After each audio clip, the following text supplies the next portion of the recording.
IPL 2026 का mini action खत्म हो गया और सबसे अगर बैलेंस टीम किसी ने तैयार किया है तो केकेआर की टीम है। केकेआर की टीम ने अपने स्क्वाड में अपने मनमाफिक वो खिलाड़ियों को रखा है जिन खिलाड़ियों को चाहते थे, और बाकी आईपीएल की फ्रेंचाइजी भी उन खिलाड़ियों को अपने तरफ लेना चाहती थी, लेकिन कुछ वजहों से जो ज़्यादा पर्स वैल्यू का जो फायदा मिला केकेआर को, जो वेंकटेश अय्यर को उन्होंने रिलीज कर दिया, उस वजह से उनको जो 64 करोड़ 30 लाख का जो पर्स वैल्यू मिला था, उससे उन्होंने मनचाही अपनी टीम बना ली और मनचाहे लोगों को ले लिया। कैमरून ग्रीन के लिए जो मारामारी हो रही थी, कैमरून ग्रीन को केकेआर ने लास्टली खरीद लिया। सब लोग सरेंडर हो गए, कैमरून ग्रीन केकेआर में चले गए। केकेआर को कैमरून ग्रीन की जरूरत भी थी, क्योंकि केकेआर के पास आंद्रे रसल नहीं थे। आंद्रे रसल के जाने के बाद जो ऑलराउंड में और एक विस्फोटक एक बल्लेबाजी और साथ साथ कह दीजिए कि एक फिनिशिंग पावर की जो कमी पड़ रही थी केकेआर में, अब कैमरून ग्रीन के आने से शायद वो कमी की भरपाई होगी और केकेआर 2026 के लिए अपनी दावेदारी मजबूती से पेश करने वाला है। साथ साथ अब आप देख लीजिए कि केकेआर की टीम में जो रिटेन किए हुए खिलाड़ी थे और जिन्होंने रिलीज जिनको किया था उन्होंने, तो रिलीज तो उन्होंने वेंकटेश अय्यर को करके तो अपने इरादे साफ जाहिर कर दिए थे कि अपनी गलतियों से सबक ले चुका है। देखिए आईपीएल की टीम में 2025 में भी केकेआर बहुत तगड़ी टीम थी, लेकिन उसके बावजूद केकेआर ने काफ़ी लोगों को रिलीज कर दिया, रिटेन भी किया। तो रिटेन जब किया तो काफ़ी लोग आश्चर्य भी हुए लोग कि भाई रिटेन किया है, इसमें ना तो अच्छे बैटर बचे हैं, ना तो बॉलिंग के लाइनअप है। अभी एक एक करके हम बात करने वाले हैं कि कौन से बैटर को इन्होंने रिटेन किया था, और एकदम बिल्कुल खाली हो गई थी केकेआर की टीम। लेकिन इनके पास 64 करोड़ 30 लाख का जो पर्स वैल्यू था, तो कहीं न कहीं इनके पास एक स्ट्रांग इनका वो था कि ये खरीद लेंगे, किसी को भी चाहेंगे। बस मिनी ऑक्शन में इनके मनमाफिक प्लेयर उतरे। कैमरून ग्रीन का हाइप बना था, कौन लेगा किसकी तरफ जाएंगे, एड़ी चोटी जो लगाई फ्रेंचाइजी, लेकिन आखिरकार कैमरून ग्रीन को सफल रहा केकेआर अपनी तरफ मिलाने में। सबसे पहले हम ये जानते हैं कि केकेआर रिटेन जब किया तो उसके बैटर कौन कौन से बचे थे। देखिए उनके बैटर में थे अजिंक्य रहाणे, रिंकू सिंह, अंगरीश रघुवंशी और मनीष पांडे।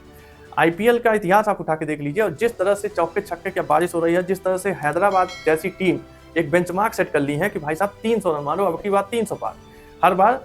और हम लोग भी चाहते हैं मैच जिस तरह से हो, आईपीएल का आनंद आए। छोटा लो स्कोरिंग मैच नहीं चाहिए। लखनऊ जैसी पिचों पे जब 120-130 रन बनता है तो क्रिटिसाइज होता है पिच का, उस बल्लेबाजी का, तो उस तरह का क्रिटिसिज्म ना हो, हाई स्कोरिंग मैच हो। तो हाई स्कोरिंग मैच के लिए हाई स्कोरिंग वाले प्लेयर भी चाहिए।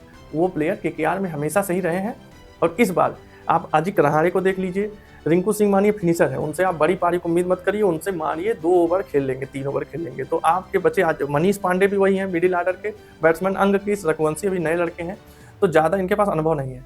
इनको चाहिए था अनुभव, साथ साथ चाहिए था एक विस्फोटक पारी खेलने वाला और बड़ी पारी खेलने वाला और लॉन्ग टर्म में टीम के साथ रहने वाला, और साथ साथ एक अंतर्राष्ट्रीय पटल पे जिसका बढ़िया एक पहचान हो और अच्छी बड़ी पारियां अपनी टीम के लिए खेला हो। तो कैमरून ग्रीन उसमें सेट बैठते थे। साथ साथ अब देखिए उन्होंने लिया कैसे, बैटर मजबूत कैसे की। देखिए उन्होंने फिन एलन को ले लिया, टीम सेफर्ड को ले लिया, सचिन रविंद्र, राहुल त्रिपाठी। ये भी देखिए राहुल त्रिपाठी को आप देख लीजिए, हैदराबाद की तरफ से खेले हैं, और हैदराबाद से तरफ से जो खेला है उसके बल्लेबाजी पे आप शक नहीं कर सकते। तो राहुल त्रिपाठी और सचिन रविंद्र चेन्नई से खेल के आए हैं, तो अनुभव की कमी नहीं है इनके पास भी। सचिन रविंद्र भी काफ़ी पके पकाए एक खिलाड़ी हैं आईपीएल के हिसाब से। तो इनकी मिडिल ऑर्डर मजबूत करेंगे Rahul Tripathi, Sachin Ravindra, Finn Allen, team shepherd और कैमरून ग्रीन, ये आपके की प्लेयर बन जाते हैं। तो बैटिंग इनकी बहुत स्ट्रांग हो जाती है। अब आप आते हैं बॉलिंग पे। बॉलिंग में इन्होंने रिटेन किसको किया था, पहले रिटेंशन वाले खिलाड़ी आप देख लो। इनके पास थे वैभव, हर्षित और उमरान मलिक। अब आप देख लो तीनों प्लेयर, वैभव और हर्षित तो एक ही जैसा लगते हैं।